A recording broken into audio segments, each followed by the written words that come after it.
Maraming salamat po sa pagtangkilik ng ating video. Hinihikayat ko po kayong mag-like and subscribe para ma-update kayo sa susunod na nakabanata. Tara at umpisahan na natin. Tingin lang ang kailangan para malaman niya kung sino siya. Bumaba siya ng kanyang sasakyan at tumingin siya sa babae bago siya sumigaw. Mukhang hindi talaga may iwasang magkasalubong ang magkaaway. Pagkatapos niyang magsalita, bigla namang naging malamig ang kanyang itsura habang nakatitig siya sa kanya at sinabing, "Ikaw ba ang gumamit ng Soul Eater Technique sa lahat ng mga sanggol? Ano, akala mo ba ikaw lang ang may kakayahang gumamit ng tekniko na iyon? Talagang nalulungkot ako na dumating ka ng maaga. Kung hindi, ipagpapatuloy ko sana ang pagdrain ng mas maraming oxyblood mula sa mga sanggol ngayong gabi para tuluyan ko ng mamaster ang tekniko na ito," sagot ng matandang babae, habang dahan-dahan siyang bumangon ngayong tapos na niyang sunugin ang mga papermoney.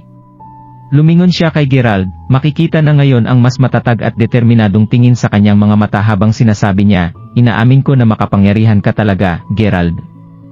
Kung hindi kita minamaliit noong panahong iyon, hindi mo sana pinatay ang maraming miyembro ng Holy Witchcraft. Sinasabi ko ngayon na hindi kita hayaan na makatakas ngayon.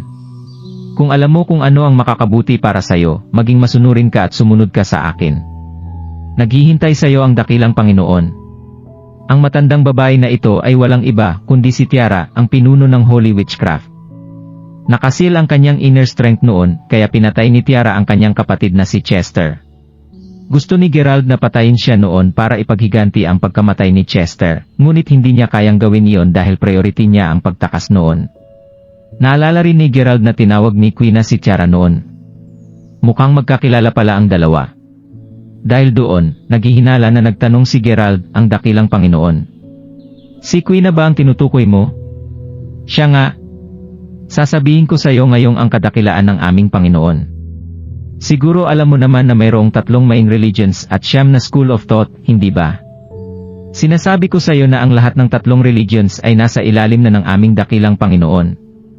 Dahil diyan, meron kaming napakaraming disiple sa buong mundo. Kaya dapat alam mo na hindi ka makakatakas sa amin," ngumisi ang matandang babae. "May kutob ako na nilalason ang mga sanggol dahil gusto nitong ipakita ko ang aking sarili. Talaga palang tama ako. Lumalabas na ikaw rin pala ay isa sa mga ulupong ni Quina. Mukhang siya ang nagturo siya ng Soul Eater Technique." Si Quina ang babaeng nakaputi at ang deity na hinahanap niya ay nagmula sa parehong lugar. Kaya bukod sa deity, si Quina lang ang eksperto pagdating sa Soul Eater Technique. Sa tingin mo matalino ka? Ayokong tanggapin ito pero tama ang deduction mo. Ang dakilang Panginoon ang talagang nagturo sa akin kung paano gamitin ang Soul Eater Technique. Pero hindi lang ako ang taong tinuruan niya. Kabisado rin ito ng iyong munting kaibigan, sagot ni Tiara na may malamig na ngiti sa kanyang labi. "Ano pang hinihintay mo, Chester? Ilabas mo na," sigaw ni Tiara. "Chester," nabigla si Gerald nang marinig niya ang pangalan na ito. Naramdaman na may ibang tao doon at tumingin siya sa direksyong kung saan iyon nagmumula. Nanlaki ang mga mata ni Gerald nang makita niya ang isang lalaki na tinutulak ang ilang mga pamilyar na mukha. Totoo na si Chester pala talaga iyon at mukhang dala niya sina Gavin, Helen at Rita bilang mga hostage. Walang alinlangang si Chester ang taong iyon, ngunit parang may mali talaga. Mararamdaman ang matinding kagustuhan ni Chester na pumatay, ngunit ang ekspresyon niya ay nakakabagabag. "Anong nangyayari? Hindi ko alam kung anong pinaplano mo, Tiara, pero sana alam mo na mahina lang ako noon dahil nakasiel ang kapangyarihan ko bago kita kinumpronta. Kaya wala talaga akong dahilan para matakot sa iyo ngayon," mapanuya na sinabi ni Gerald bago siya dumiretso kay Tiara. Makikita sa mukha ni Tiara na wala siyang pakialam nang biglang naging translucent ang kanyang katawan. Para bang naging ilusyon lang siya na wala nang tuluyan si Tiara sa loob ng 1 segundo. Napahinto si Gerald nang mangyari iyon. Halatang hindi ito kusang loob na ginagawa. Pakiramdam niya na parang pinipigilan siya ng isang ungodly force. Masyado itong kapangyarihan. Naranasan na ni Gerald noon ang lakas at kakayahan ni Tiara at alam niyang hindi siya ganon kalakas noon. Kalokohan! Alam mo ba na hindi mapapatawad ang pagpatay sa mga miyembro ng Holy Witchcraft? Sigaw ni Tiara nang bigla itong lumitaw sa harapan niya at mabilis itong umatake sa dibdib ni Gerald. Napaatras si Gerald sa sobrang lakas nito. Humampas sa ilang mga puno ang katawan ni Gerald hanggang sa maputol ang mga ito dahil sa impact.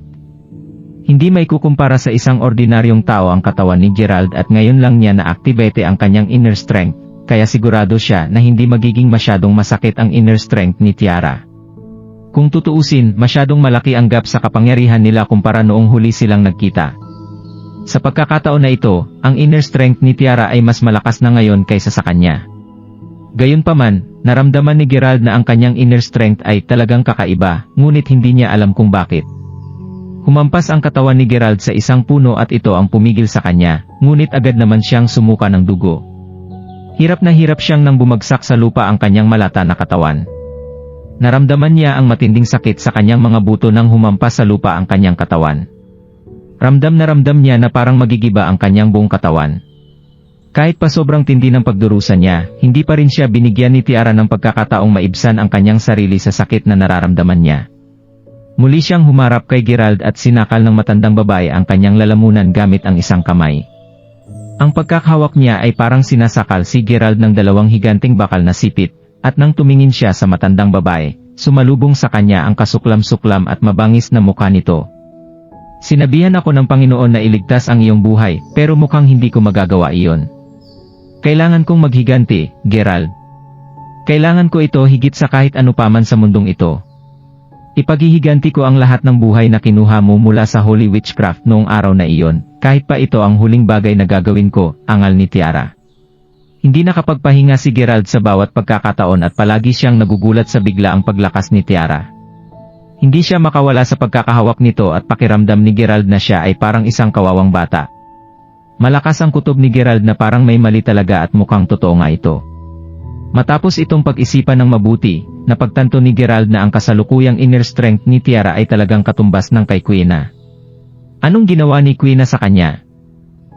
Pakawalan mo siya, sigaw ng tatlong kinidnap at takot na miyembro ng pamilyang Smith bago pa man maabot suntukin ni Tiara ang duguan na Gerald.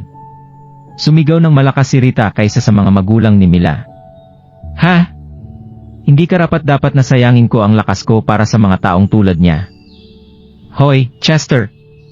Siya ang iyong pinakamamahal na kapatid, tama ba? Sige at patayin mo ang guna iyon na hindi alam kung ano ang mabuti para sa kanyang sarili. Huwag kang mag-alala tungkol sa dakilang Panginoon, dahil pananagutan ko ang lahat ng nangyari dito, utos ni Tiara. Walang nagawa ang pagmamakaawa ng pamilyang Smith para mapatigil si Tiara sa kanyang paghahasik ng lagim. Sa halip, parang lalo pa siyang nagalit sa kanila. Ang paraan ng pag-utos ni Tiara sa kanyang apo ay halos parang nakikipag-usap lang siya sa isang random na miyembro ng Holy Witchcraft sa halip na sa kanyang totoong apo. May lalarawan ang ugali ni Chester ngayon na parang isang aso. Isang napakamasunurin at mabangis na aso. Malayo na siya sa dating apo ng matandang babae. Nang marinig ni Chester ang command, bigla siyang naglakad papunta kay Gerald na may mabangis na itsura sa kanyang mukha. Sa sandaling lumapit siya sa harapan ng sugatang lalaki, halos hindi nagdalawang isip si Chester na suntukin ng malakas sa mukha si Gerald. Naramdaman ni Gerald na parang tumakbo siya papunta sa glass door at agad siyang nahilo. Masyadong malakas ang inner strength ni Chester. Napakabilis ng changing process niya. Magaling, sabi ni Tiara kasunod ang nakakasindak na tawa habang ang mga sulok ng kanyang bibig ay pumulupot sa isang malisyosong ngiti. Hey! Anong pakiramdam, Gerald? Anong nararamdaman mo na bugbugin ka ng taong itinuring mo bilang nakababatang kapatid? Anong pakiramdam na malaman na kahit isang asong tulad ni Chester ay masyadong malakas para patayin ka? Huminto ng saglit si Tiara bago bumalik ang kanyang manhid na itsura at hinagis niya ang isang dagger sa paanan ni Chester. Makikita ang matinding kagustuhan na pumatay kay Tiara bago siya tumingin kay Chester at lumingon kay Gerald, dahil naghihingalo ka na rin naman, si Chester na mismo ang papatay sayo. Patayin mo na siya. Sana magustuhan mo ang experience na patayin ka ng sarili mong kapatid. Chester! Eto na yung kuya na mahal mo hanggang sa puntong pagtataksilan mo ang lola mo. Iniutos ko sayo na saksakin siya gamit ang dagger na iyon. Naging malamig ang mga mata ni Chester nang marinig niya ang utos nito at pagkatapos nito ay kinuha niya ang dagger at sinaksak ito sa braso ni Gerald. Ramdam na ramdam ni Gerald na namamanhid ang braso niya habang kumakalat ang sariwang dugo sa hangin. Mabuti yan, Chester. Putulin mo ang braso niya. Hindi na ito tulad ng unang pagkakataon dahil mukhang nag-alinlangan si Chester nang marinig niya ang sumunod na utos. Hawak niya ang dagger ngunit nanatili siya sa ganoong posisyon. Parang may mahiwagang puwersa na pumipigil sa kanya na gawin ito. Nakatitig siya ng diretso sa mga mata ni Gerald at naramdaman niya na parang may boses na sumisigaw sa isip niya, tumigil ka. Huwag mong gawin ito. Nakita ni Tiara na huminto ang apo niya kaya sumigaw siya, anong ginagawa mo, Chester? Tumigil ka sa pananatili mo dyan at putulin mo na ang braso niya. Oo po, Master, sagot ni Chester habang ang kanyang buong katawan ay walang tigil na nanginginig. Huminga ng malalim si Chester habang dahan-dahan niyang itinaas ang kanyang dagger. Masyadong mahigpit ang pagkakahawak ni Chester sa leg ni Gerald gamit ang isang kamay niya kaya hindi siya makagalaw. Masyadong malakas si Chester para labanan si Chester. Dahil doon, imposible na may matitira pa sa braso ni Gerald kapag tuluyan na itong tinanggal ni Chester. Kahit pa alam niya iyon, ang tanging magagawa lang ni Gerald ay panoorin ang dagger na unti-unting hinihiwa ang kanyang duguan na braso. Tumitibok ng malakas ang puso ni Gerald habang iniisip niya na konti na lang at matatanggap niya na sana ang baptism of the heavens. Kailangan itong mangyari ngayong gabi. Hindi niya inasahan na papatayin na siya ni Tiara bago pa man niya makaharap si Quina o mahanap ang babaeng nakaputi. Alam ni Gerald na walang kasalanan si Chester dahil isa na siyang manika kay Tiara ngayon, hindi niya na kayang suwayin ang utos nito. Sa oras na ito, nakatutok pa rin si Gerald na dagger na malapit nang tanggalin ang kanyang buong braso at hinahanda niya ang sarili niya sa napakasakit na pakiramdam kapag tuluyan na itong natanggal. Naramdaman niya na parang napakatagal ng pangyayari na iyon habang dumadaloy sa isip niya ang napakaraming alaala. Para bang walang kahit anong restriction ang utak niya.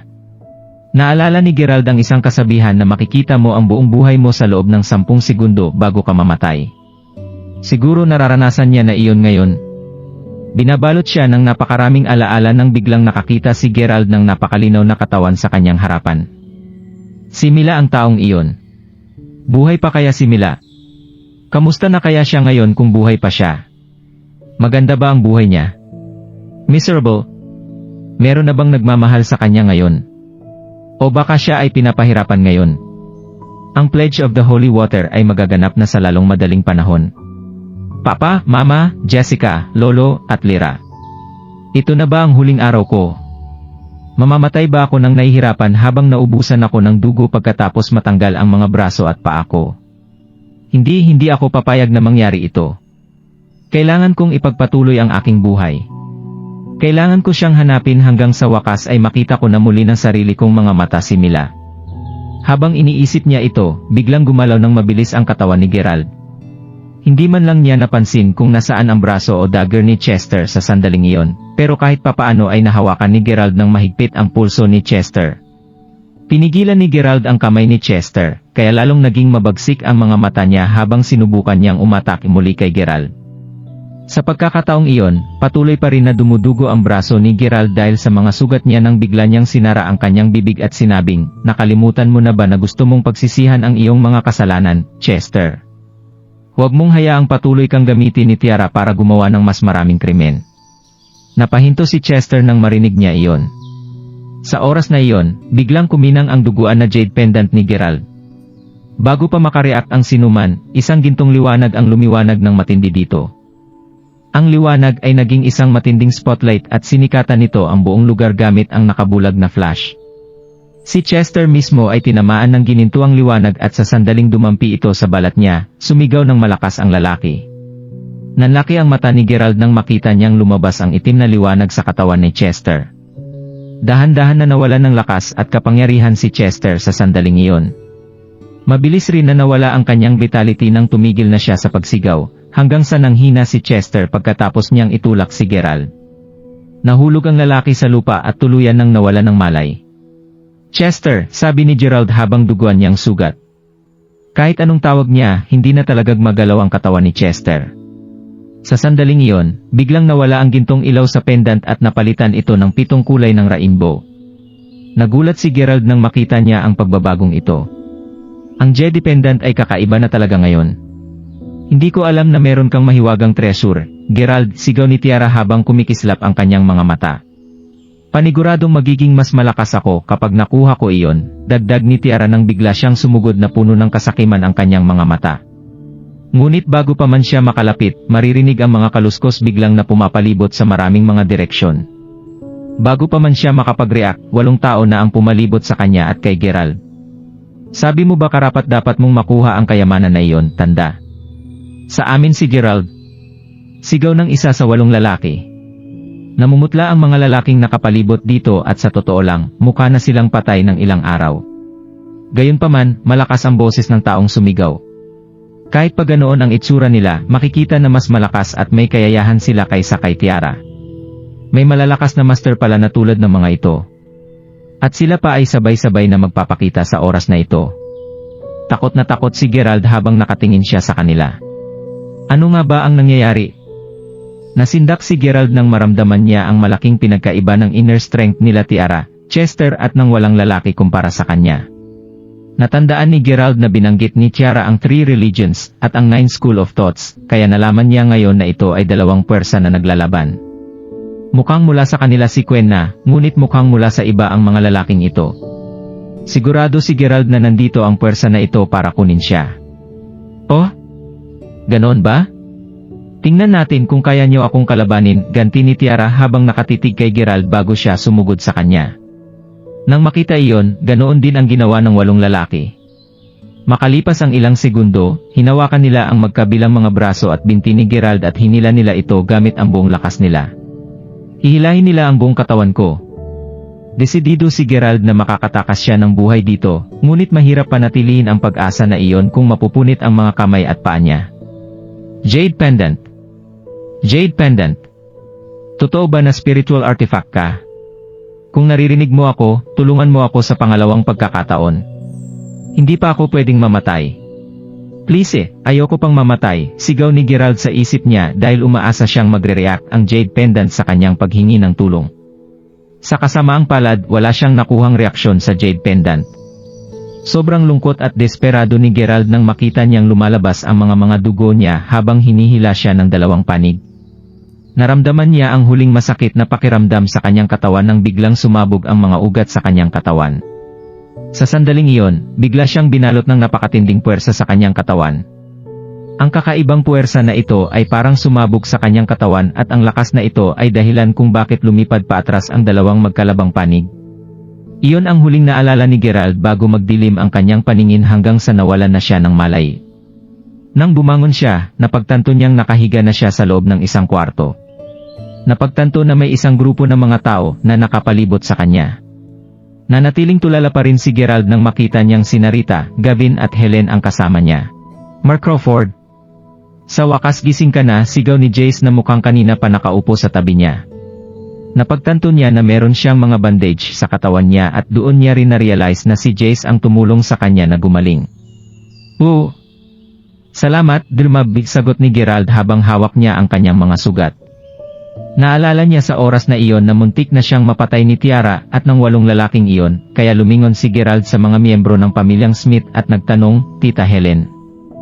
Uncle Smith, kayo ba ang nagligtas at nagdala sa akin dito? Habang hinihintay niya ang sagot nila, naalala ni Gerald na desperado siyang nakikiusap sa Jade Pendant na tulungan siya sa oras na iyon noon. Naalala rin niya ang biglaang pagsabog ng energy na lumabas sa kanyang katawan bago siya tuluyang nawalan ng malay. Natural lang na wala na siyang natandaan pagkatapos ng pangyayaring iyon pagkatapos niyang mawalan ng malay. Oh, Gerald. Muntik na kaming mamatay sa tako dahil sa'yo, alam mo ba iyon? Pinatalsik mo silang lahat sa iba't ibang direksyon bago ka nawalan ng malay. Naisip namin na iyon ang magandang pagkakataon para makatakas, mabilis ka naming ibinalik dito sa amin, paliwanag ni Helen na takot pa rin matapos masaksihan ang lahat ng pangyayari na iyon. Kasunod nito, ipinaliwanag ni Helen na dinala ni Tiara ang ilan sa mga kasama niya sa kanilang bahay hindi nagtagal pagkaalis ni Gerald. Nagkataon na pinagsisilbihan nila Gavin, Rita, at Helen si Laddie Smith noong panahong iyon, kaya silang 3 ang nakuha ni Tiara. Pagkatapos nito, nangyari ang laban sa pagitan ni Tiara at Gerald. Mula sa sinabi sa kanya ni Helen, naisip ni Gerald na hindi siya mahanap ni Tiara sa Mayberry dati, kahit pahanapin niya sila sa loob ng ilang araw. Kung hindi na niya kailangang gawin ang lahat ng ito para lang mahanap siya. Pagkatapos niyang isipin ang tungkol kay Tiara, bigla naman niyang naisip ang Jade Pendant. Lumilitaw na ang pendant ay hindi kasing simple ng unang inakala ni Gerald. Hindi niya malilimutan na tinulungan siya nito kanina. Bago pa niya ito hanapin, nag-aalala siyang kinausap ni Zack na kanina pa nandoon, tinakot mo kami kanina, Mark Crawford. Basang-basa ka ng dugo pagdating namin doon para dalhin ang walang malay mong katawan. Munti ka na akong mamatay kanina. Regardless, nasaan tayo ngayon? Tanong ni Gerald nang mapagtanto niya na nasa ibang lugar sila. Tayo ay nasa isang villa na nasa kalagitnaan ng mountain top. Speaking of which, gusto kong sabihin sa'yo na naging matahumpay ang paghukay natin sa bundok. Malapit na nating mahanap ang hinahanap mo, Mark Crawford, sabi ni Zack. Good. Kaya pala, ang tinutukoy ni Gerald ay ang malakas na reaksyon ng Jade Pendant noong panahong iyon. Bago pa man siya tanungin ni Zack tungkol dito, bigla niyang narinig na may sumisigaw na babae galing sa katabing kwarto. Maya-maya pa ay narinig nila ang nabasag na plato sa sahig. Napagtanto nila na may isang babae na nakakita ng isang nakakatakot na bagay. Tama ang kanilang hula nang biglang napadpad sa kanilang kwarto ang isang babae, habang takot na takot itong sumisigaw ng "Drmab." Nagising na ang lalaki sa kabilang kwarto, at unti-unti na niyang sinisira ang kanyang steel restraints. Di makapaniwalang sumigaw si Zack bago niya tiningnan ang ilan sa mga tauhan niya na nasa kwarto. Agad naman siyang naintindihan ng kanyang mga tauhan nang pumunta sila sa kabilang kwarto para bantayan ito. Anong nangyayari? Tanong ni Gerald. Nandoon ang lalaking sinubukan kang patayin gamit ang kanyang dagger kagabi. Sigurado kami kanina na wala pa siyang malay simula nang dalhin namin ikaw dito sa villa, pero huli na noong napansin namin na sinusundan ka pala niya. Mahina siya noong oras na iyon, pero narinig namin na sinabi niyang, "Ililigtas kita, Mark Crawford." Nang marinig iyon, hindi namin hinayaan ni Merlyle na patayin na lang siya, lalo na't hindi pa kami sigurado kung kaibigan ba siya o kalaban. Dahil doon, nilagyan na lang namin siya ng steel restraints para mapigilan siya, sagot ni Helen. Si Chester ang taong iyon, sigaw ni Gerald habang kumikibot ang mga talukap ng kanyang mata. Mabilis siyang tumalon mula sa kanyang kama at tumakbo siya papunta sa katabing kwarto. Pagpasok, nakita ni Gerald ang ilang bodyguard na nakatayo malapit sa pinto at silang lahat ay mukhang natulala. Nang lumingon si Gerald kung ano ang tinitingnan nilang lahat, nakita ni Gerald si Chester na nakatayo doon na pinuputol ang isa pang kadena gamit ang kanyang mga kamay. Makikita na siya ay nakatali ng hindi bababa sa 100 bakal na kadena, ngunit marami sa mga ito ay nakahandusay sa sahig. May hawak na electric baton ang mga lalaki, ngunit ni isa man sa kanila ay walang lakas ng loob na lumapit para umatake sa kanya. Malinaw na ito ang kanilang unang pagkakataon na makakita ng isang nakakabaliw na malakas na tao. Sobrang nasabik si Gerald nang makitang buhay ang kanyang malapit na kaibigan kaya bigla na lamang siyang sumigaw, "Chester!" Medyo nanginig ang katawan ni Chester nang marinig niya ang pamilyar na boses. Itinaas ni Chester ang kanyang ulo upang tingnan kung si Gerald nga ba iyon. Nang mapagtanto niya na si Gerald iyon, maingat siyang tinawag ni Chester. "Mark Crawford." Parang isang kaawa-awang bata na nagsasalita si Chester nang sabihin niya iyon. Si Gerald ay patuloy na nakatitig lamang kay Chester, hindi niya alam kung paano niya naibalik muli ang lumang Chester. "Oo, ako ito, Chester," sagot ni Gerald habang nakatingin ng diretso sa mga mata ng kanyang kapatid. Sinuntok ng malakas ni Gerald noon si Chester upang iligtas ang kanyang kapatid, at palagi siyang nagsisisi tungkol doon. Anuman ang kalagayan ni Chester ngayon, hindi mapigilan ni Gerald na maging masaya na makita siyang buhay. "Chester, alam mo ba? Paano ka nabuhay muli?" tanong ni Gerald habang dahan-dahan siyang lumapit sa kanya. Mukhang marami pang gustong sabihin si Chester kay Gerald. Mabagal at maingat na nagpaliwanag si Chester sa kanya, ngunit kahit papaano ay naiintindihan ni Gerald ang sinasabi ng kapatid. Noon, pagkatapos may libing ni Gerald ang katawan ni Chester, muli itong hinukay ni Tierra, gumamit siya ng secret technique na itinuro sa kanya ni Quina para buhayin si Chester at gawin siyang killing machine. Ipinaliwanag rin ni Chester ang long-standing heritage ng Holy Witchcraft. Lumalabas na ang kaluluwa ni Quina ang nagtatag ng Holy Witchcraft, at bago siya namatay, gumawa siya ng mga special preparations para mabuhay muli siya makalipas ang daan-daang taon. Nang marinig ito, sa wakas ay naintindihan na ni Gerald ang lahat. Kaya pala natakot si Tiara nang matanggap niya ang sulat mula sa tauhan ni Quina sa harap ng mansyon noong araw na iyon. Ninuno niya pala si Quina. Naintindihan niya na rin ngayon na hindi talaga nabuhay muli ng buo si Chester. Mula sa pagkakaintindi ni Gerald, gumamit si Quina ng ilang sinaunang form ng witchcraft para lagyan ng vitality ang katawan ni Chester. Sa madaling salita, binuhay muli siya. Ito ay isang masamang witchcraft technique, ngunit lalakas ang tao kapag ginamit sa kanya ang teknike na ito at si Tiara ay isang buhay na halimbawa niyan. Si Chester ngayon ay kalahating tao at kalahating demonyo. Sinabi rin ni Chester na maraming mga tao ang sumasailalim sa parehong pagbabago na tulad niya at dahil ito sa mga aksyon ni Quina. Mula nang mabuhay ulit, parang hindi ko na solo ang katawan ko. Hindi ko man lang nakontrol ang katawan ko. Para akong nanonood ng magulo na pelikula kung saan gagawin ko ang anumang utos sa akin ni Tiara. Sobrang daming masasamang bagay ang ginawa ko kahit hindi ko ginusto. Pero mula nang ibinuga ng pendant na iyon ang golden light, parang may laman ito na magical energy. Noong tinamaan ako nito, ang lahat ng kasalanan at kasamaan mula sa katawan ko ay natuna at ito ang nakatulong sa akin na unti-unting mabawi ang aking malay para makalaya sa kontrol ng demonyo, paliwanag ni Chester.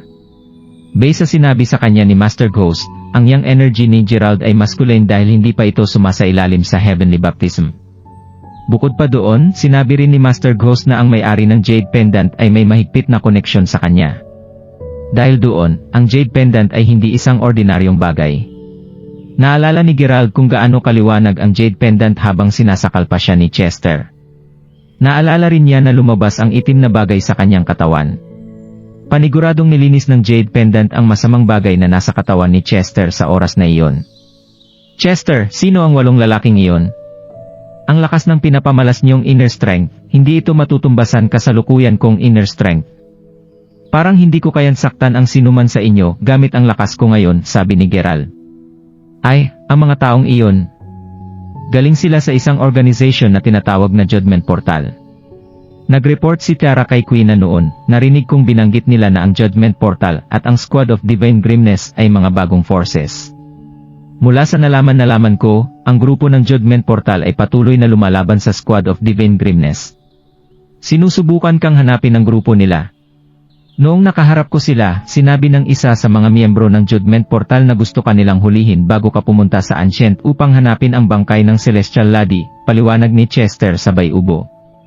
Gaya ng sinabi niya noon, hindi kontrolado ni Chester ang katawan niya, pero buhay ang kanyang isip habang nangyayari ang lahat ng ito. Ito ang dahilan kung bakit naaalala pa rin niya ang lahat ng ito, kahit papaano. Ancient City. Isang Celestial Lady ang babaeng nakaputi. At ano nga ba ang Judgment Portal? Napakalakas na mga miyembro nila, nalilito si Gerald habang iniisip niya ito. Mula sa kanyang natutunan, kahit papaano ay mahulaan ni Gerald ang mga pangyayari na may kinalaman sa Ancient City. Si Yumi ay bahagi ng pamilyang Gunther at siya, at ang matandang babae, ay nawala sa palasyo ng Hari ng Karagatan. Dahil wala siyang nakitang bakas nito, inakala na lang ni Gerald na patay na siya. Ngunit ngayon ay nagbago ang isip niya. Nakaligtas kaya siya? Hindi kaya pumunta siya sa ibang lugar upang ilabas ang babaeng nakaputi? Malaki at sansa na mangyari iyon. Kung tutuusin, pinadala na ni Gerald ang ilan sa kanyang mga tauhan para imbestigahan ang katawan ng Hari ng Palasyo ng Karagatan. Gaya ng inaasahan, sinira na ang nasabing libingan. Tumingin si Gerald kay Chester at tinanong niya, "Alam mo ba kung nasaan ang Ancient City, Chester?" Umiling si Chester, "Sa kasamaang palad, nalaman ko na pumunta agad doon si Quina, ang iba pa noong nalaman nilang nandoon ang babaeng nakaputi. Bago sila umalis, pinapunta niya kami ni Tiara para sundan ka. Bukod doon, wala talaga akong alam kung nasaan ang Ancient City." Ancient City. Binanggit ito ni Master Knuckle ilang araw lang ang nakalipas. Kung tama ang natatandaan ko, ang mga pamilyang Gunther ang nakatira doon. Sabi Dermeb. Oh? Kung nandoon ang pamilyang Gunther at ang babaeng nakaputi, sigurado ako na ang Ancient City ang tinutukoy ni Chester. Sumagot si Jace nang makita niyang nakatingin sa kanya si Gerald. Si Master Knuckle ay nagtuturo ngayon sa Mayberry City. Kung gusto mo siyang makilala, pwede ko siyang ipakilala sa'yo. Siya ay isang matandang kaibigan ni Mersawyerwit. CJ, walang problema. Aabalahin muna kita ngayon, Dermab, sabi ni Gerald sabay tango. Pagkatapos ng kanyang pangungusap, isang subordinate ang biglang tumakbo papunta sa kwarto ay sinabing, "Marlyle. Mark Crawford. Nahukay na namin ang karamihan sa bundok at nakakita kami ng isang makulay na bato doon." Isang makulay na bato, gulat na sumagot si Gerald. Sa sandaling iyon, naramdaman ni Gerald ang napakalakas na aura ng lalaki na sumasabog mula sa loob ng kanyang katawan. Paniguradong circumcised ito, sobrang saya ni Gerald nang sabihin niya ito. Nahanap na niya sa wakas ang bato. "Zack, pakisabihan mo ang iyong mga tauhan na harangan ang mga surrounding areas palibot ng mountain top. Hindi pwedeng lumapit ang kahit sino man dito, utos ni Gerald. Opo, Mark Crawford. Samantala, ang ilan sa mga manggagawa ay nakatulala pa rin habang nakatingin sila sa makulay at malaking bato na maliwanag na nagniningning. Silang lahat ay natutukso na hawakan ang malaking bato at pakiramdam nila ay meron silang magandang kinabukasan kapag nahawakan nila ito. Hindi ito ang nakakapagpigil sa kanila na lumapit dahil sa sandaling makalapit sila sa makulay na malaking bato, agad silang sinalubong ng matinding init na nakakapaso sa balat. Sobrang init, sabi ng ilan sa mga trabahador nang sinubukan nilang pumasok sa kuweba habang pinupunasan nila ang pawis sa kanilang mga noo. Parang swert naman ni Mark Crawford, hindi ba? Base sa estimasyon ko, ang malaking batong ito ay nagkakahalaga ng hindi bababa sa ilang daang milyong dolyar. Maraming tao ang nainggit dahil sa pagiging swerte ni Gerald, at marami sa kanila ang naisipang magnakaw ng maliliit na piraso ng malaking bato para dalhin ito pabalik sa kanila. Sa kasamaang palad, wala ni isa sa kanila ang nakalapit dito. Napahinto sila sa kanilang plano nang biglang lumitaw ang ilang bodyguard ng pamilyang Crawford sa harap ng mga manggagawa at inutusan agad silang bumaba ng bundok. Sa oras na iyon, ang lahat ng mga kalsadang patungo sa bundok na nasa 50-mile radius ay hinarangan at ang sinumang darating ay agad na pinapaalis. Hindi nagtagal bago tumayo ng mag-isa si Gerald sa pasukan ng kuweba. Tumingin siya sa kuweba na nasa ilalim ng lupa, nakita niya ang bato at ang makukulay na sinag ng liwanag na sinasalamin nito. Siya ay parehong nagulat at namangha sa kanyang nakita, naramdaman ni Gerald na parang may kakaibang kaisipan na patuloy siyang sinusubukang kausapin. Mula sa labas, naisip ni Gerald sa kanyang sarili, ang laki ng butas sa loob ng bundok. Hindi kaya isang mansyon ito noon? Regardless, lumapit pa rin si Gerald para tingnan ng maigi ang circumsite. Kahit pa tumutulo na ang mga butil ng pawis sa kanyang noo, para bang wala lang sa kanya ang matinding init na ito. Dahil doon, agad siyang tumalon sa kuweba. Pagdating sa ilalim, medyo napaatras si Gerald dahil sa sakit ng kanyang medyo sariwa pang mga sugat. Ang entrance ng kuweba ay kasing laki lang ng butas ng balon, ngunit nakita ni Gerald na ang loob ng kuweba ay mas malaki kaysa sa inakala niya. Napakalaki ng lugar at naramdaman ni Gerald na kakaiba ang pakiramdam sa lugar na ito. Doon niya napagtanto na hindi natural ang pagkakabuo sa kuweba na ito. Sa halip, ito ay inukit ng mga lalaking eksperto pagdating sa paglililok. Habang patuloy na nililibot ni Gerald ang lugar, salamat sa tulong ng matingkad at makukulay na mga ilaw na mula sa circumsite, biglang mabilis na kumikibot ang mga talukap ng mata niya nang tumingin siya sa isang partikular na direksyon at may nakita siyang isang bagay na nagbigay ng kilabot sa kanyang katawan. Hindi na malaya ni Gerald na umatras siya nang mapansin niya ang hindi kumikibo na tao na nakaupo sa sulok ng kuweba. Pagkatapos ng maikling sandali, napagtanto ni Gerald na ang tao ay hindi gagalaw mula sa lugar na iyon. Sinuri niya ang taong iyon at nakahinga ng maluwag si Gerald nang makita niyang payapang nakapikit ang mga mata ng tao na iyon. Kahit sino ay mabibigla kapag nakita nila ang isang buhay na lalaki na nakaupo sa loob ng bundok ng mag-isa. Maingat siyang lumapit sa tao na iyon at nakita ni Gerald na ito pala ay isang matandang puti ang buhok at nakasuot siya ng robe. Ang kanyang mga mata ay nakapikit at ang kanyang kutis ay mamula-mula, ang matanda ay mukhang isang monk na nakatutok sa kanyang meditasyon. Lumapit siya para tingnan kung humihinga ang matanda at mabilis niyang napagtanto na hindi pala iyon ang totoo. Dahil doon, patuloy na lumapit si Gerald sa matanda para suriin niya ang kanyang katawan. Gayunpaman, nang mahawakan niya ang kamay nito, ang mukha ng lalaki ay naging blangko, ang kanyang balat ay mabilis na natuyo. Sa isang kisap mata, ang katawan ng matanda ay naging isang mummy. Napahinto siya sa kinatatayuan niya at tinitigan ng sandali ni Gerald ang katawan bago niya ibinaling ang kanyang tingin sa circumsite na kasing tangkad ng lalaki. Hula lang iyon, pero may pakiramdam si Gerald na bukod sa baptism of heaven, ang circumsite stone ay may kakayahang gawing bata ang itsura ng isang tao. Pinag-isipan niya ito ng sandali nang bigla niyang napagtanto na ang mga naunang walang hanggang kabaong na natagpuan niya noon ay makulay din sa katunayan. Ang mga kulay na mula sa kabaong ay ang mga parehong kulay na mula sa circumsite. Hindi kaya ang ilalim ng eternal coffin ay gawa sa circumsite? Nakayuko si Gerald habang iniisip niya ito, ngunit bigla niyang napagtanto na may mga karakter na nakaukit sa dingding na nasa tabi ng matanda. Mukha itong isang suicide note. Dahil mula sa Department of Language and Literature si Gerald, madali lang para sa kanya na maunawaan ang ibig sabihin ng mga karakter na iyon. Ako ay isang tao na may divine destiny. Naging master ako sa edad na 60 years old at nagkaroon ako ng tsansa na makilahok sa Pledge of the Holy Water. Sa kasamaang palad, puno ng panganib ang paglalakbay doon at natutunan ko ang mga mahalagang sikreto sa likod ng Pledge of the Holy Water. Tumakas ako dito papunta dito sa lalong madaling panahon, ngunit sa huli, natalo pa rin ako dahil sa aking katandaan. Dapat mong malaman na wala ka nang babalikan kapag sinimulan mo ang iyong lakbay papunta sa Pledge. Kung may mga master o dakilang master na makakabasa ng sulat na ito, ngayon pa lang ay binabalaan na kitang itigil mo ang iyong pinaplano. Doon napagtanto ni Gerald na ang matandang iyon ay lumahok sa Pledge of the Holy Water. Sa katunayan, siya ang unang tao na nakatakas ng buhay. Nabanggit din ng matanda na natuklasan niya ang malaking sikreto sa likod ng Pledge of the Holy Water.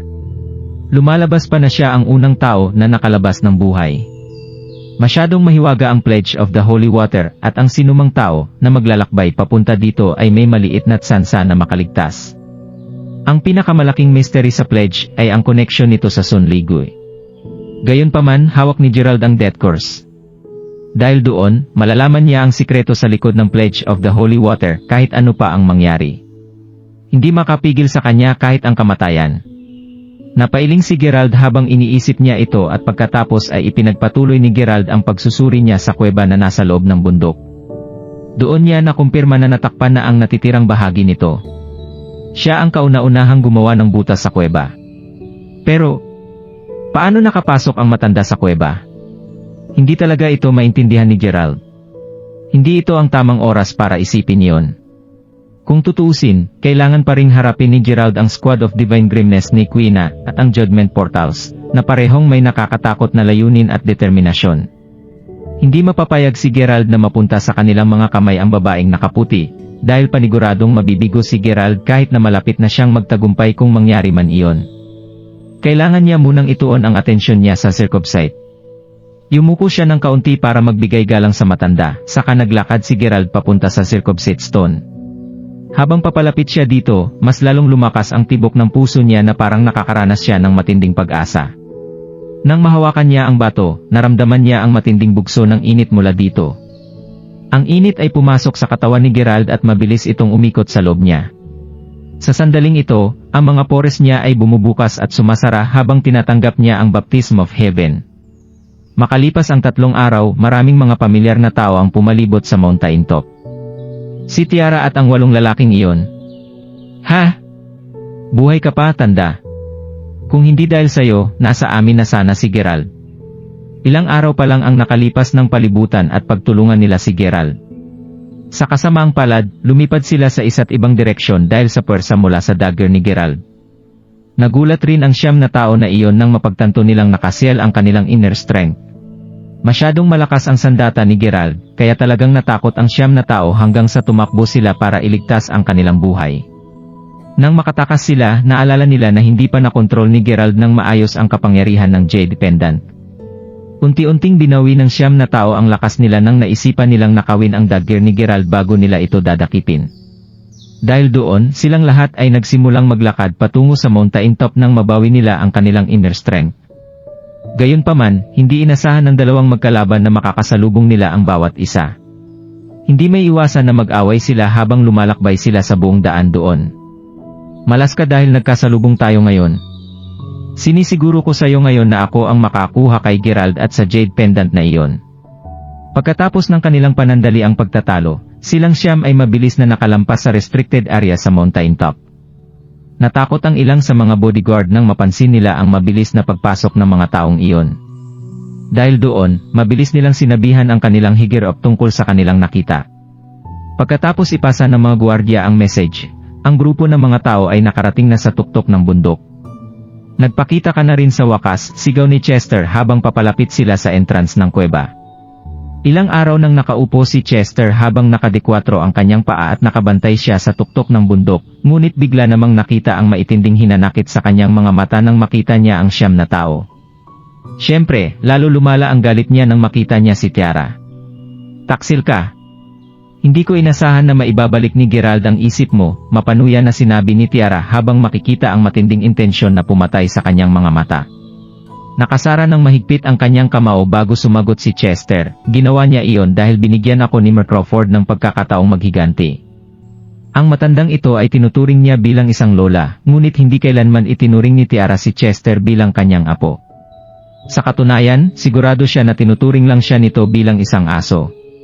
Hindi man lang siya nagdalawang isip na patayin si Chester at gawin siyang isang halimaw. Para kay Tiara, siya ay isang aso lamang at ito ang dahilan kung galit na galit si Chester sa kanya. Ha? Maghihiganti ka?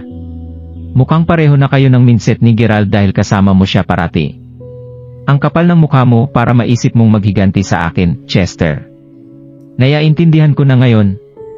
Akala ko pa naman kapakipakinabang kapag katapos kitang gawing isang killing machine gamit ang witchcraft. Pero ito ka ngayon, sinusubukan mong maghiganti sa akin. Papatay na lang ulit kita at sisiguraduhin kong lahat ng mga paa mo ay mapupunit mula sa katawan mo, sabi ni Tiara nang makita niya ang nakakamatay na mga mata. Kakalabanin pa rin kita kahit pa ang sarili mo lang ang pinapakinggan mo. Hindi ko hahayaan ang sinuman sa inyo na pumasok sa loob, kahit pa mamatay ako para kalabanin kayong lahat, walang takot na deklara ni Chester nang tumayo siya. Hahaha. Hoy, bruha. Kailangan mo ba ng tulong namin para patumbahin ang lalaking ito? Kung kailangan mo ang tulong namin, ibibigay na lang namin si Gerald bilang bonus para sayo. Pero sa amin pa rin ang Jade Pendant. Ano sa tingin mo? Mukhang ang hinahanap natin ay nasa kuweba sa harap natin, sabi ng isa sa mga lalaki sabay ngisi. Mangarap ka lang dyan. Sa akin mapupunta si Gerald, ang pendant, at ang traidor na ito, ganti ni Tiara nang makita ang isang malisyosong ngiti sa kanyang mukha. Pagkatapos niyang sabihin ito, ang kanyang itsura ay naging nakakatakot habang siya ay sumusugod patungo kay Chester. Ang kanyang mga galaw ay masyadong mabilis kaya si Chester ay naging defensive lamang. Hindi nakatulong na nasuppress ng pendant ni Gerald ang karamihan sa kanyang lakas. Dahil doon, mas mahina na si Chester sa pakikipaglaban kumpara dati. Naghanap si Tiara ng gap sa kanyang depense hanggang sa nakahanap siya ng pagkakataon na tamaan ang dibdib ni Chester. Ito ang dahilan kung bakit tumalsik na lamang ang kanyang buong katawan. Humampas ang katawan niya sa isang malaking bato at agad itong nabasag dahil sa impact.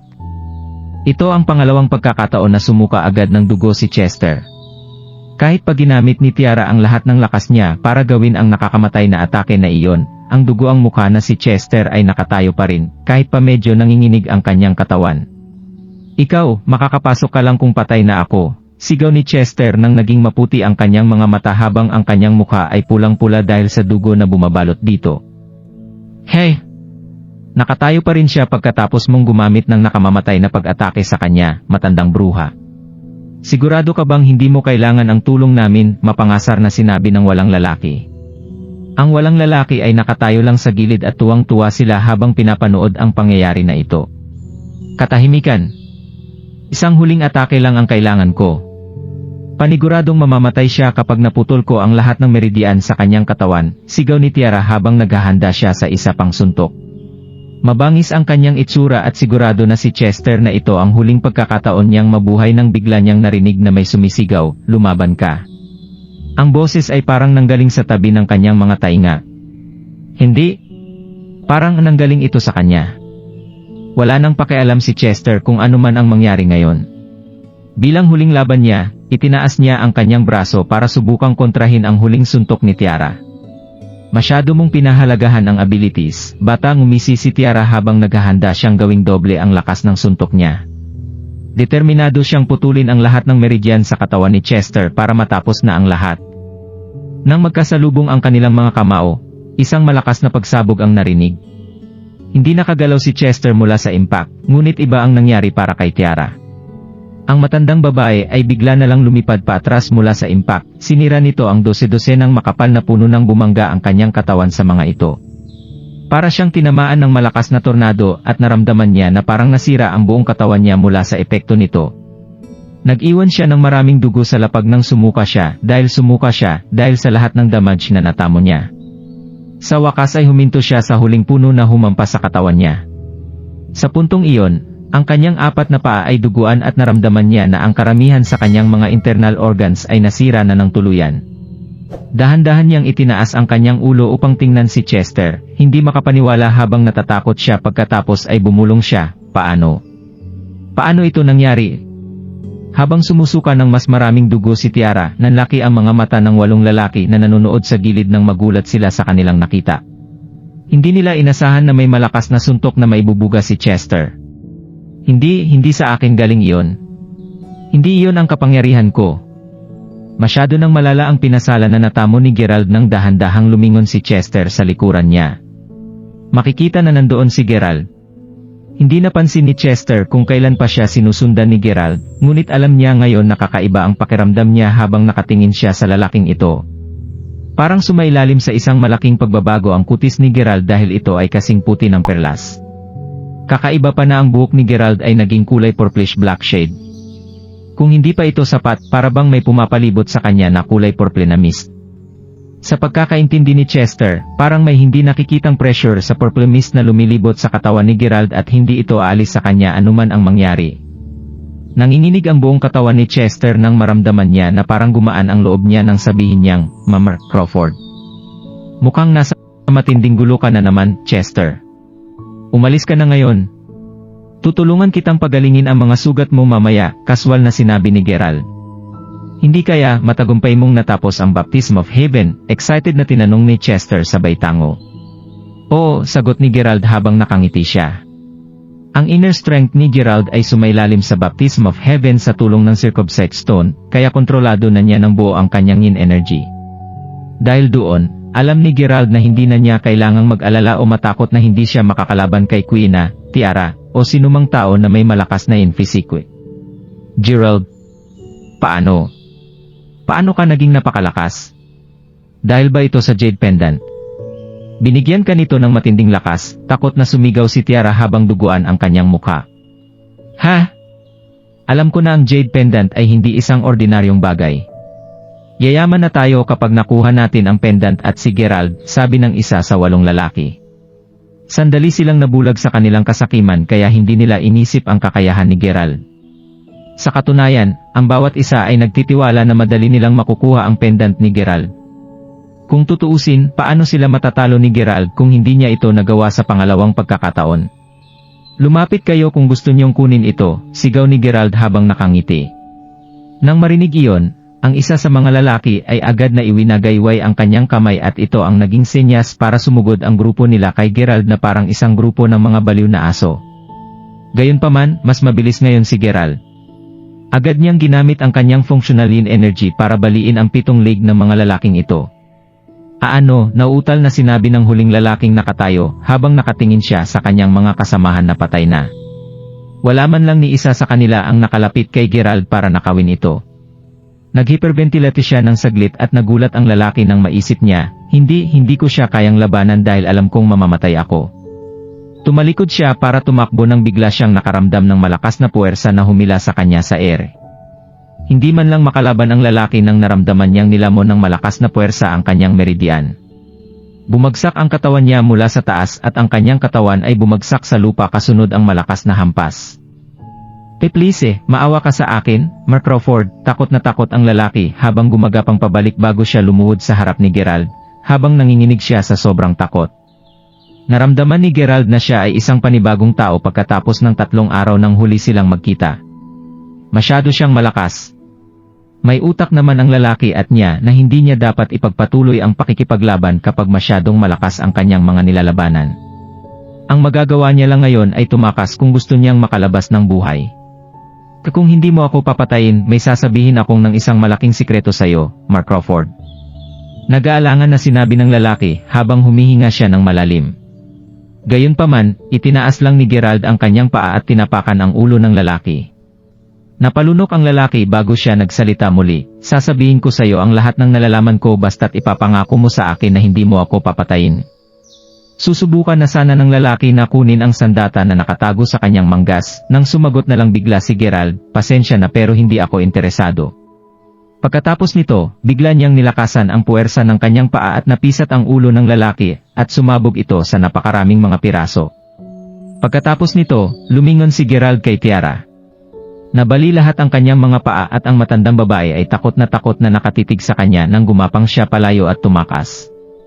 "Ibigay mo siya sa akin, Mark Crawford," sabi ni Chester habang papalapit siya kay Gerald. Tumango si Gerald biglang pagsang-ayon at bigla namang namula ang mga mata ni Tiara habang sumisigaw siya, "Ikaw na walang utang na loob na bata. Talaga bang may lakas ng loob kang patayin ako? Hindi ka ba natatakot na gantihan kita?" "Diyan ka nagkakamali, Tiara. Kahit pa wala kang puso at kahit na malupit ka sa akin, hindi magiging tulad mo na isang halimaw. Kahit na hindi kita personal na papatayin, sinabi ko kay Mark Crawford na iwan ka sa akin dahil may tanong ako sa'yo, bago ka mamatay. At ito ay isang tanong na gumugulo sa isip ko sa loob ng maraming taon. Sabihin mo sa akin, Tiara. Mahal mo ba ang pamilya mo? Malamig na tinanong ni Chester habang nakatayo siya sa harapan ni Tiara. Mahal ang pamilya? Ha? Hinding-hindi. Mamamatay ang kahit sinong humadlang sa daan ko, maging sino man sila, galit na sumigaw si Tiara. Sinara ng mahigpit ni Chester ang kanyang kamay nang marinig niya ito, kaya sinamantala ni Tiara ang pagkakataong iyon para gamitin ang natitirang inner strength sa kanyang katawan upang maglunsad ng surprise attack kay Chester.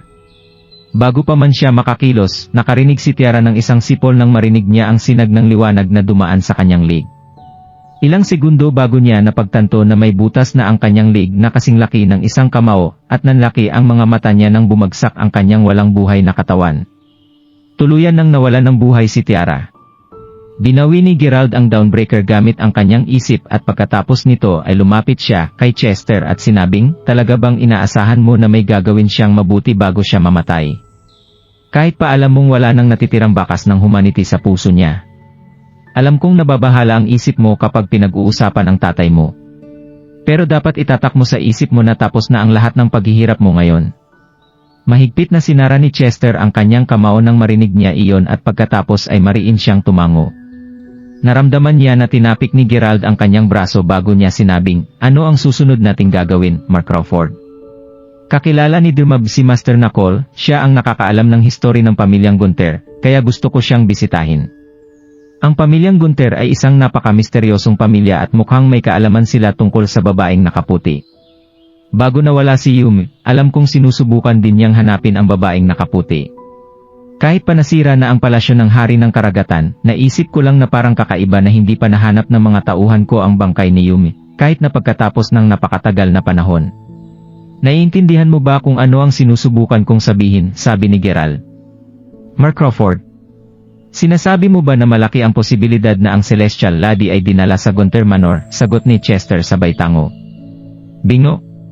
Pero kailangan mo munang magpahinga para gumaling ang iyong mga sugat sa susunod na mga araw, sabi ni Gerald bago siya huminga ng malalim.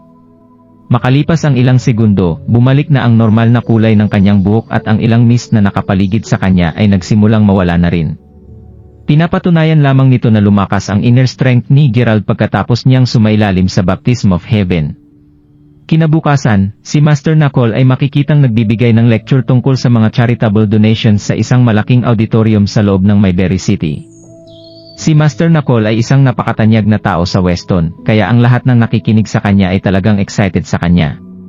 Maraming mga kabataan ang makikita sa crowd lalo na't dahil lumaki sila sa guidance ni Master Nakol. Plano sana ni Jace na personal na ipakilala si Master Nakol kay Gerald, ngunit hindi pumayag dito si Gerald. Ayaw lang niya na ibahin pa ni Master Nakol ang kanyang schedule para sa kanya. Nakita niya rin na maraming mga tao ang naghanda ng matagal para sa donation drive na ito. Dahil doon, ayaw gamitin ni Gerald ang kanyang influence at kapangyarihan para lang ipakansel ang lecture ni Master para sa kanya. Walang problema si Gerald na maghintay ng ilang oras para sa kanya. Dahil doon, plano ni Gerald na maghintay sa auditorium hanggang sa matapos si Master Nakol sa kanyang lecture.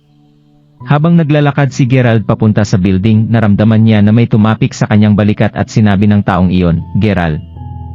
Kung nagustuhan mo ang mga ganitong video, huwag mong kalimutan mag-like and subscribe. Panoorin mo na rin ang mga naunang kabanata para lalong maubos ang oras mo.